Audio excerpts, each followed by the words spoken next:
Life Audio. Faith Over Fear is brought to you by Life Audio and is part of our Faith Toolkit series.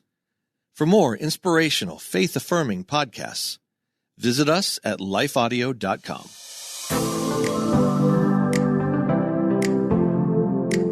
Hello, welcome to the Faith Over Fear podcast, where we discuss powerful truths to counter anxiety and fear, big and small. At Holy Love Ministries, we are passionate about helping God's children discover, embrace, and experience soul-deep emotional and spiritual freedom, and we want to inspire you to share that freedom with others. We would love to connect with you online. Just visit our show notes to learn about one of our upcoming events, how to book one of our speakers for your next event, or simply how to connect with us.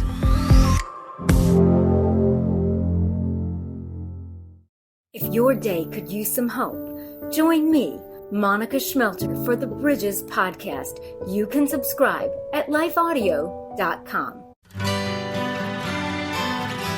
The Historical Jesus Podcast is the sweeping saga of the life and times of Galilean Jesus of Nazareth, as well as the faith, religion, and church founded to honor and disseminate his acts and teachings. Join me, Mark Vinette, on this fascinating journey through time, exploring the many great works of Christian theology, literature, architecture, music, and art inspired by the words and deeds of Jesus Christ.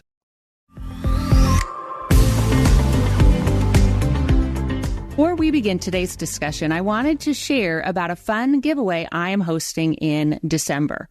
I will be selecting one person randomly from my newsletter subscriber list to receive a book bundle. In that bundle includes Stand in Confidence by Amanda Pittman, Remaining You While Raising Them, The Secret Art of Confident Motherhood by Allie Worthington, Rooted, A Girlfriend Gathering Study of Philippians by Becky Harling, Better Than Okay, Finding Hope and Healing After Your Marriage Ends by Brandy Wilson, and A Faith That Will Not Fail by Michele Cushatt. So if you are not a subscriber, you still have time to subscribe to my newsletter and get in on the drawing. You can do so by visiting my website.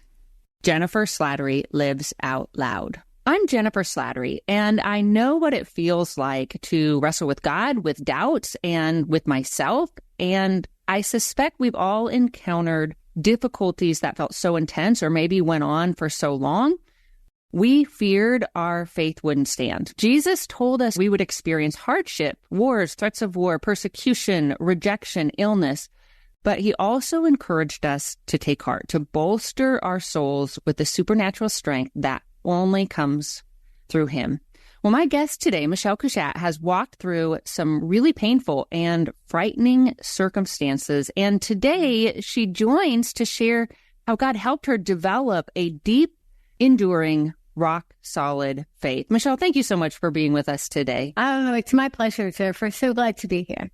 Michele Cushatt is an international speaker who addresses a wide variety of audiences. She has published 3 previous books, including Relentless, Undone, and I Am. And then her 4th book, which we're discussing today, A Faith That Will Not Fail, and it released in March of this year, 2023. A 3-time head and neck cancer survivor and parent of children from hard places, Michele is a reluctant expert of trauma, pain, and the deep human need for authentic connection and enduring faith. She and her husband, Troy, share a blended family of 6 children, so she's incredibly busy, including biological children, stepchildren, foster, adopt children, and they live on 8 acres outside of Denver, Colorado. I have to say, I love Denver. I love the culture. I love the area. It's so beautiful. Mm-hmm. Me too. I've been here. I've been here, oh gosh, almost 3 decades now. Oh, wow. Okay. It never gets old. Yes. Well, when you discussed maintaining faith during difficult seasons, you really wrote from deep personal experience, correct? Correct. Basically, from my early 20s until now, so that's about 3 decades, I have faced a series of unrelenting and consecutive losses. And That is everything from an unexpected divorce and single motherhood to church difficulties and conflicts, which we've all had to some extent or another, to blended family, step family, when my current husband and I now brought our families together, foster adoption, which you mentioned. And then on top of all of that, in the middle of all of that, I've also dealt with 3 different diagnoses of cancer, and it was head and neck cancer. Yeah, when I did read that, I had to kind of pause because I can't imagine. I just have to say, I can't imagine what that felt like. Well, let's talk a little about your divorce, and mainly because I feel like that's a hard topic in faith communities, because sometimes our brothers and sisters who've gone through divorce, they don't always receive the support and the love that they need. And so I imagine that must have been incredibly painful for you. Very much so. So at the time, I was living in the central U.S. in the Bible Belt. I was a pastor's wife, so that's another component to the equation here. And it was the early 90s. So let's just be clear. In the early 90s, the church culture, the evangelical kind of movement environment was not very accepting of people that didn't fit the traditional family mold. Yes. Or women, actually. Or women, yes, exactly. I'll just add that too. That's a whole nother podcast. Yes. And so here I was, a 27-year-old mom, former pastor's wife, who all of a sudden, 6 days before Christmas, became a single mom, unemployed, with a 1.5-year-old. And, basically, my entire world was turned upside down. Where did a former pastor's wife go when she was a divorced and single mom?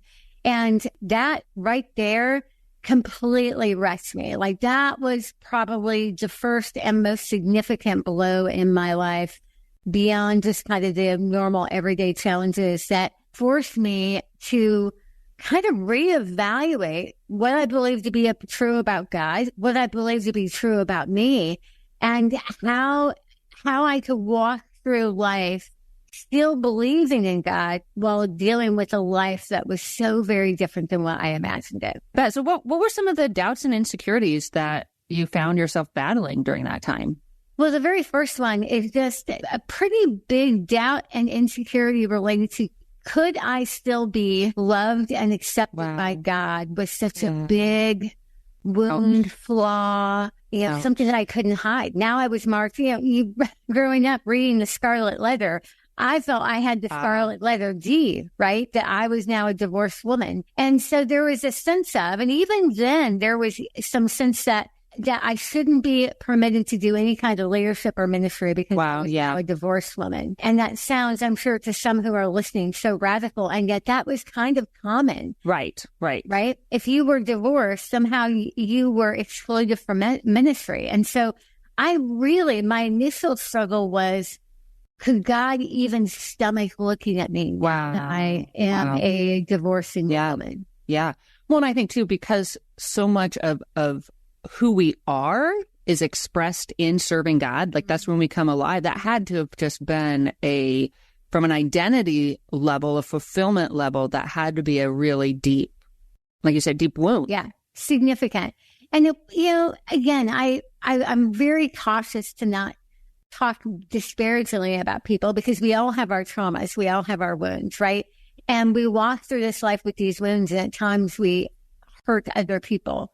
Yeah. But I remember, being that 27-year-old young woman who loved Jesus, and hearing people quote scriptures to me and saying, if you would have just done what the Bible said, you wouldn't have ended up in this time. Wow. And there was so much outside of my control. It wasn't like I wanted to end up a single mom.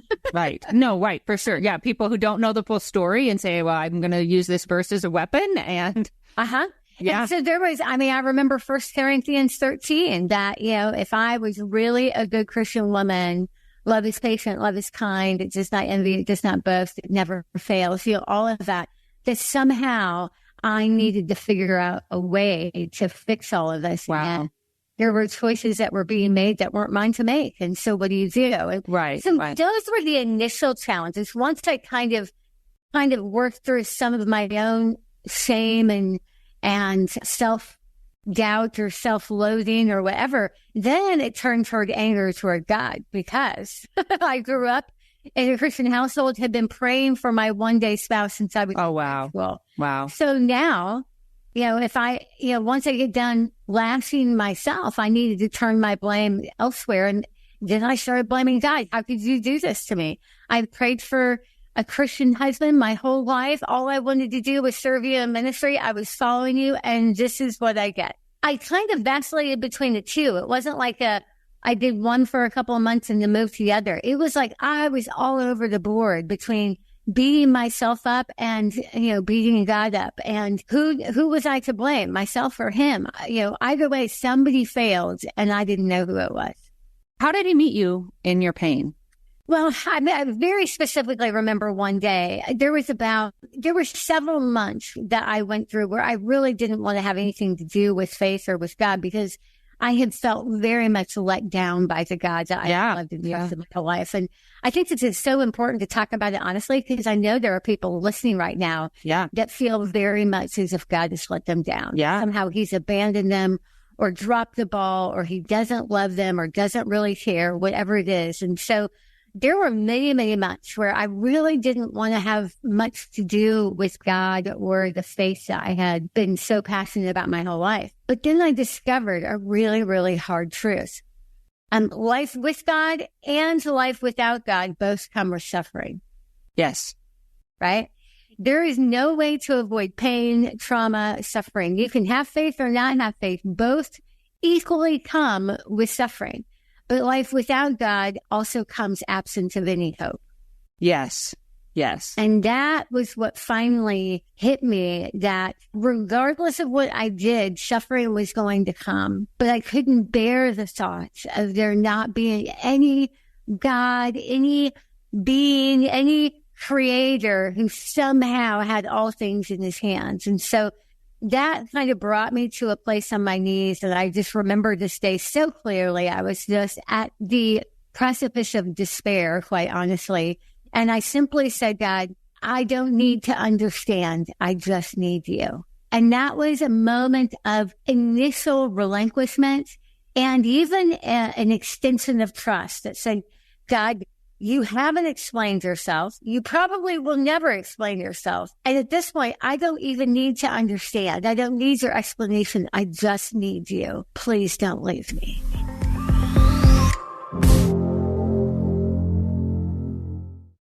Rejoice always. Pray without ceasing. Give thanks in all circumstances.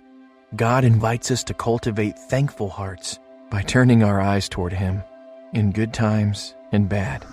To listen to more Abide Christian meditations, just go to lifeaudio.com or search your favorite podcast app for Abide Christian Meditation.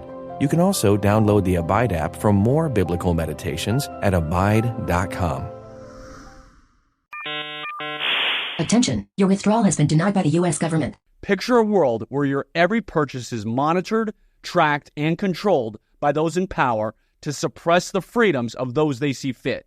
Hi, my name is Jason Hansen. I'm a former CIA officer and New York Times bestselling author. And right now, I've become very focused on the impending rollout of the central bank digital currency. This is not a work of fiction. It's a terrifying reality looming on the horizon.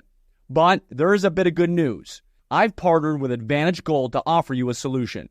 They are specialists in converting your traditional assets, like those inside an IRA or 401k, into tangible assets such as physical gold and silver. Don't allow your money to be controlled. Claim your free gold protection kit from Advantage Gold. Call 800-900-8000. That's 800-900-8000.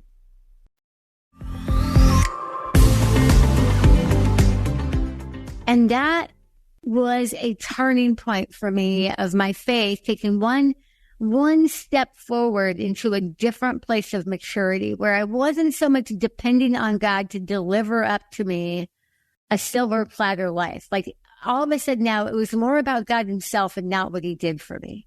Wow. I can say that again. I love that. Say that again. Yeah. So really at that point in time, when I bumped up against my limits of my despair, I made a decision that I was going to love God for who he was, not what he did for me. That's powerful. That it needed to be about him and his character, not whether or not he delivered the life that I wanted. And, you think about that in terms of children, right? Children think you're the best mom in the world when you give them the present they want at Christmas, right? But the moment you don't do that, then all of a sudden they can get really upset really fast. And so we do this as adults with God all the time. We love you, God will follow you as long as you do your part the way I think you should do it. But the moment he doesn't do what we want him to do, we get like children who stomp our feet and pout and throw a fit. And so when I finally made a decision that I was going to love God for who he was, not what he did or didn't do, that was a necessary growth. Painful, let me tell you. Painful, but it was necessary. Did it help you heal and help take some of your fear and anxiety away? Like getting to that I would call open-handed living, that place of open-handed living? Yeah. Before that, and even off and on in the years since, because I'm still human and fallible like we all are, right? But before that, I equated the blessings in my life with evidence of God's love. So when the blessings went away, I felt like God's love had gone away. And so part of this whole process with me choosing to trust him for who he was, regardless of whether or not he behaves the way I want, I had to really connect with his heart. And First John says over and over again that God is love, that he cannot operate outside of his very nature, which is love. And so the way it helped me is that I started to realize I didn't understand God. I couldn't explain him. But the Bible was very, very clear that God is love. If that is his core nature, then I don't need to question his love. I may question why some things happen, but I don't have to question his posture toward me. That's beautiful. Going back to not just with your divorce, and so you referenced to that you had 3 cancer diagnoses. Or recurrent? Yes. Was it recurrent? Yes. Recurrent? Yeah. So, and this is about 10, 12 years after my single motherhood season. But I had remarried at that point. My husband had 2 boys from a first marriage. I had 1 boy from a first marriage. We thought we'd throw our families together because it couldn't be that hard, right? Brady Bunch, yeah. Wrong. So you throw 5 people with all kinds of trauma into a household, and it's quite an adventure, right? In those years that followed, we slowly worked through all the challenges related to step family. We could do, again, the whole podcast on that. About 10 years into that marriage, on an ordinary Tuesday before Thanksgiving, I got a phone call from a doctor. I had an ulcer on the side of my tongue that just would not heal. The doctor called that Tuesday morning. I thought he was calling to say, I told you, it's nothing to worry about. Instead, his first words were, I'm sorry, Michelle, it's not good. And that day I found out I had squamous cell carcinoma of the tongue, or cancer of the tongue, which, at that point in my life, I had been doing ministry as a Bible study teacher, and I had been traveling all over the United States and the world doing inspirational messages, preaching sermons, doing basically my tongue was the tool of my ministry, right? So once again here, the very thing that I thought, here I am doing what God wants me to do, is a thing that ended up coming with so much loss. Fast forward over the next 4 years or so, but that initial cancer diagnosis, they said it was the best case scenario. It was cancer caught early. They cut it out. Of course, it was not comfortable, but I was able to recover. Didn't need any treatment go on with my life. They said, we got it all. You have nothing to worry about, except that they were wrong. And 3 years later, it came back a second time. 8, 9, 10 months later after that, it came back a third time. And by the third time, it was so extensive and aggressive that they gave me about 2 weeks to get my affairs in order, and put me in the hospital right before Thanksgiving again, did a 9-hour surgery where they took out 2/3 of my tongue, did an incision on my neck where they, kind of took out vessels and lymph nodes and all of those different pieces and parts. Did another incision on my arm, another on my leg. Basically, I was Humpty Dumpty. They had to kind of take me apart, take all the cancer out, put me back together in some kind of way that I could still swallow and speak and drink water and try to eat food naturally. After being in the ICU in the hospital for about a week, they gave me 4 weeks to recover, and then they started external radiation and chemotherapy. And without going into details that would be traumatic for listeners, let's just say that when you start shooting radiation at the face and the neck and the chest, it has some pretty significant consequences. And so by the time all was said and done, I had burns all over, inside and out, multiple incisions and scars. I had to learn how to eat, drink, talk, swallow again. Basically, they took me to the brink of death in the hopes of maybe saving my life. But it took me a good solid 2 years to get back to some level of normal functionality.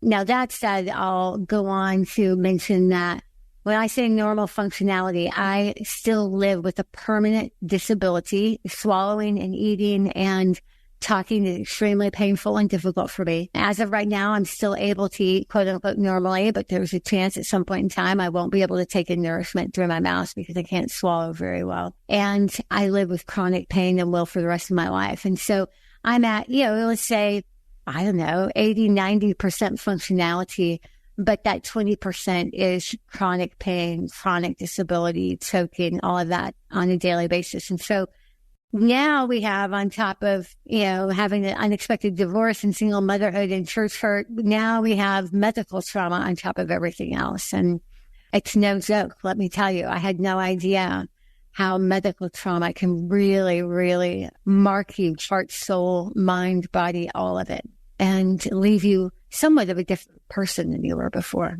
I can't even imagine what that would have been like. One thing I was thinking, though, as I'm listening to your story, is the relentlessness of God's call in your life. Like, it's like, well, this should have taken you out. Well, nope. God's still got you. God's still moving you forward. He's still got a plan. This was supposed to take you out. Like, to lose your mouth with your very calling being speaking, but then it's like, nope, God is, relentlessly good. He's still moving you forward. I do want to talk about, though, and I love how you focused on God's love, and I love how you're serving him now. And even though you have so many things, that do you still wrestle with anger and sadness and things at times? Sadness, for sure. I have moments of anger. It's not quite so much directed at God anymore. And by the way, there's the things I'm sharing on this podcast are just the things that are public. There is a whole wealth of, as you can imagine, private traumas that, never come out through the microphone for obvious reasons. But I want to thank you for saying God's relentless call on my life. I've never thought of it in quite those terms before. But I think it's so important for all of us who are in places of trauma to know that trauma may interrupt us and it may be an obstacle for us, but it's no match for the other. Amen. Amen. Right? So back to what you're saying. Do I still have moments of anger and sadness? Sadness, 100%. I only have like 20, 30% of my taste left. So when we're having a birthday cake with one of my many children and I can hardly taste it, that's a sadness. Let's just be clear. Yeah. When I try to kiss my husband and it's not the same as it was before, that's a sadness. So when I try to sing worship songs at church or in the kitchen with my kids and I can't sing very well, those are all significant and legitimate losses. And so, yes, the sadness, I'll have waves of sadness that still hit me. The anger, I don't have the same waves of anger anymore. Now, let's be clear. I had some pretty intense anger for a very long time. I can totally understand. And that's probably a healthy response for what you were going through. I think it's valid. Yeah. And honestly, so many people struggle with picturing an angry God, that God should always be fluffy and light and loving and all of that. I got to tell you, after my kind of suffering, it is actually a comfort to me that God one day is going to look at all that's broken with mankind and he will bellow enough. Right? Enough. I want a God that is so angered by my suffering that he will redeem it. Does that make sense? Yes, that's beautiful. That's really beautiful. So from that standpoint, yes, I think my anger was an appropriate response. And in many ways, I think it mirrored God's response to injustice and suffering. The Bible says that God is always bent toward the cries of the suffering, the innocent suffering, right? He hears when there is innocent bloodshed, when people are wounded and hurt and suffering and grieving. And I love his tenderness, but I also love the fact that he's angered by the human condition and he's going to resolve it. He's going to heal it. So hopefully that answers. Yeah. Well, and I would like you, so speaking on that, you really emphasize in the book, and I don't know if we emphasize this enough in faith communities, you emphasize the importance of lamenting. And so first, for those who don't know what that is, because we may not hear that word very often, but if you could tell us what that is, and then really, what do you mean by that? Why is that so important? Yeah, it's so important. I'm very passionate about this. So, lament is kind of an ancient term. And so it's not one that we use in modern language very often, but basically to lament it's the vocalization of grief. So the lament is taking the grief that we have deep inside of us and giving voice to it. It's always demonstrative and expressive. So keeping grief hidden inside is not lament. Like, we all grieve, but we hide it really well in many cases. Lament is saying, I'm not going to hide it. I'm going to give voice to it. I'm going to say, I am grieving, I am sad, I am angry, whatever it is. And so lament, this vocalization of grief, is very simply telling the truth about our pain.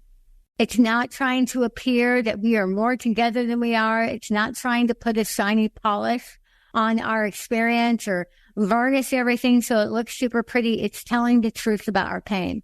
And the reason it's so important, one, we see examples of lament all the way through the Bible. It's everywhere. Once you start looking for it, you will see it everywhere. In fact, there's an entire book of the Bible. One of the 66 books is called Lamentations, which is a book of lament.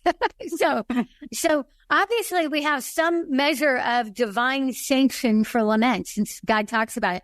In the Garden of Gethsemane, Jesus is crying out. He's suffering. He knows the pain that's coming. He's asking God to take the cup from him. That is the vocalization of his grief. So there we see it modeled. But if you take all kind of religious, Christian, faith bearings out of the conversation and just talk about it from a psychology, neurobiology standpoint, lament, and if you have done any kind of research into trauma, telling the truth about our pain is not just important, it is necessary for any kind of healing. We cannot heal what has not been revealed, right? So if you and I want to be able to heal from the things that wound us, we have to be able to admit that there's something that needs to be healed, first of all, right? It's very hard for someone who goes to see a therapist to discover any kind of healing if they keep saying, there's nothing wrong with me, everything's fine, I'm good, there's no problem. They have to acknowledge, I have a wound that I need to deal with. I have a hurt. I have something, right? And so I've talked about this with my kids, with my husband, myself, and I talk about this all the time. Telling the truth about our pain is simply refusing to hide and to basically reconcile what's happening on the inside with what we do on the outside. So then we become whole rather than fragmented beings. We tell the truth about it. Well, yeah, that's very powerful. I would like to actually close our discussion. So you've talked a lot about trauma, and in your book, so you come from a place of personal understanding. And in the book, you talk about the importance and the freeing power of forgiveness. And then you also talk about reconciliation. I'd love to hear you discuss kind of that tension between those who have, if you have foster kids, like, you may not want them to reconcile with their parent, right? Because that wouldn't be safe. Especially if it's an unsafe situation, an abusive situation. I love that you're asking this question, because I feel like in Christian church communities, we don't always do a great job of wrestling with the nuances of us, right? And I think it's important that we also separate forgiveness from reconciliation, right? They're two separate things. Forgiveness is basically saying that I'm going to remove myself from being the exactor of consequences. Let me say it differently, because there are times that we do need to give consequences. I'm going to remove myself from being the ultimate judge and jury. I refuse to let this wound keep me enslaved. This wrong keep me enslaved. Reconciliation means you kind of dive right back into a relationship and you restore a relationship. That's not always possible or healthy or helpful. In fact, if it's an abusive relationship, or, like with my kids I have 3 foster adopted kids who have early childhood trauma, and reconciliation would actually be very unhealthy and unwise. At the same time, it's possible to have forgiveness without reconciliation. Where does anger and grief and all of that fit in with the journey towards, and I want to use the word intention, the journey towards forgiveness, because it's not like we just one day, boom, and everything, right? Yeah. Forgiveness has been a challenge for me because there are wounds that I don't even talk about that were at the hands of people I should have been able to trust. And that's painful, and it makes me angry, and it's not okay, and it's unfair, and we can go on and on and on, right? Telling the truth about that. So I think at times in our faith communities, we think forgiveness means I'm just going to pretend it's okay and that I didn't hurt. That's still being dishonest, right? Forgiveness is being able to say, what happened, this thing, it was wrong. And it exacted a cost. There is a debt to be paid here because what happened was unjust. It was unacceptable, whatever you want to say. It's a debt that has to be paid. And that's telling the truth. So you can be angry about that. You can be hurt. You can acknowledge that it's a debt. But forgiveness says, I'm not going to let it cost me anymore. So I'm going to forgive that debt. There still may need to be consequences, but I'm going to forgive that. Now, practically what that looks like is there are still times some of these wounds from my past really mess me up. You know, you have a bad dream in the middle of the night that reminds you of that trauma, right? You wake up mad again, angry again, hurt again. And what I have to do is take to God and say, I can stay basically enslaved to this thing that has held me captive for a long time. Or I can simply say, I forgive them. I'm not necessarily going to resume a relationship with them, but I practically, there have been many times I go back to God and say, God, I am so angry. I am so hurt. I don't feel like forgiving them. But I don't want to live enslaved to this thing any longer. So from that standpoint, I forgive them and trust you to be the God of justice and mercy better than I can. Yes. And he is faithful, right? So, and I loved your book. So I want it for our listeners. So she goes through different elements of really that we can grow our faith step by step. And so like practicing lament, processing grief and guilt and shame, like we talked about. She helps you understand what keeps you from trusting God and how to navigate your doubts with truth. And also simple ways to, I love that you foster shalom. So for our listeners, that means God's wholeness. It's a word for peace and wholeness and how to foster that in your daily life. And again, her book is called A Faith That Will Not Fail, 10 Practices to Build Up Your Faith When Your World is Falling Apart. And as you've heard today, she has experience with both sides of that. So that's what living in victory is like, right? One day at a time. And that's ultimately the good news is that we have a God who has prayed for our faith. There's such a great story of that where Jesus prays for Peter's faith, but he also prays for all of our faith. And the good news of that is it's not all up to us. We have a God who he's so capable and powerful and loving. And sometimes all we can bring is our trauma. And he goes, okay, I can take all of that and I can redeem it. Yeah, that's beautiful. Well, Michele, thank you so much for joining us today and sharing your insights and your stories and your wisdom. My pleasure. Thank you, Jennifer. It's such a sweet pleasure to be able to be with you. Thank you for listening. If you haven't already done so, I encourage you to subscribe. Then you won't miss a single episode. We've got some great ones coming up.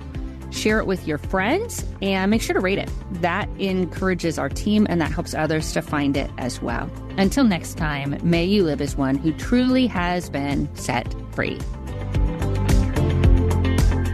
Faith Over Fear is a production of Life Audio and Salem Media. If you liked what you heard today, please take a second to rate and review this podcast in your favorite podcast app so that more listeners like you can find the show. For more faith-filled, inspirational podcasts, visit us at lifeaudio.com.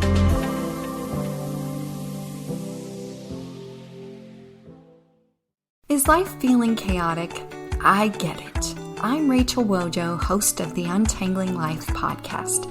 Don't miss the passionate encouragement and faith-based resources you need to help you clear your head and calm your heart.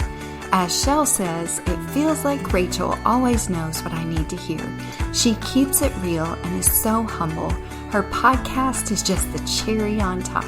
Enjoy Untangling Life with Rachel Wojo on lifeaudio.com or your favorite podcast app now.